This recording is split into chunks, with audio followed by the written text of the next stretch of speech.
This is the wall that the customer's already done, which I think I said earlier to get the radiators on. So I'm going to have to put a bead on this, but I don't want to feather it right off to there, so what I'll be doing is cutting down and taking this bit of plaster out so the bead can sit back a little bit. To be honest, the customer's plastering, obviously he's not a professional plasterer, he's just had a go, and I'm not sounding big-headed, but my feathering in is going to look perfect compared to the rest of his wall. So he's going to have two different sort of textures going on there.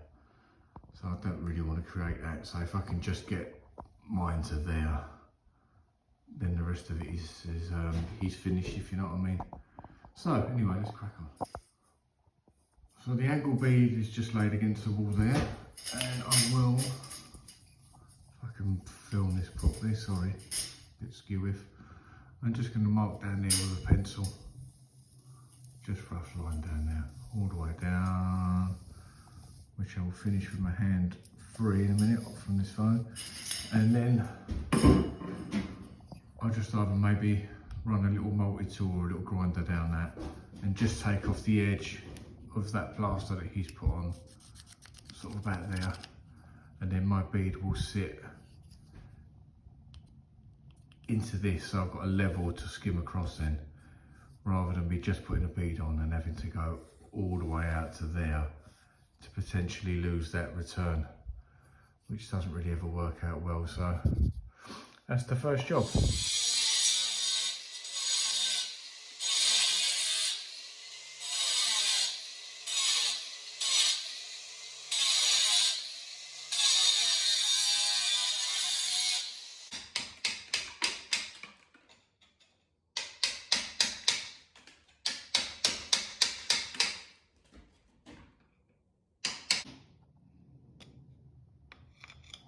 All chopped out, so now we've got somewhere for this bead to sit, and that will sit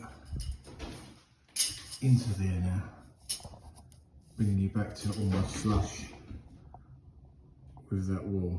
So you just got to put a little bit of skim in that, and that will always be a better job than just going on top and trying to feather off. That's literally took me 5 minutes, and I can guarantee you will spend a lot more than 5 minutes trying to blend that a foot out with all that build up on the edge of the bead that you're going to get as well.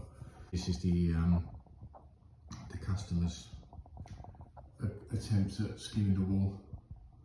I'm definitely not putting my name to that, but that's why I didn't want to blend my bead in like about a foot in, which it would need, because you're going to have my texture, which is going to be a lot better than that texture, and it will show up like a sore thumb. So there you go, another little tip for you.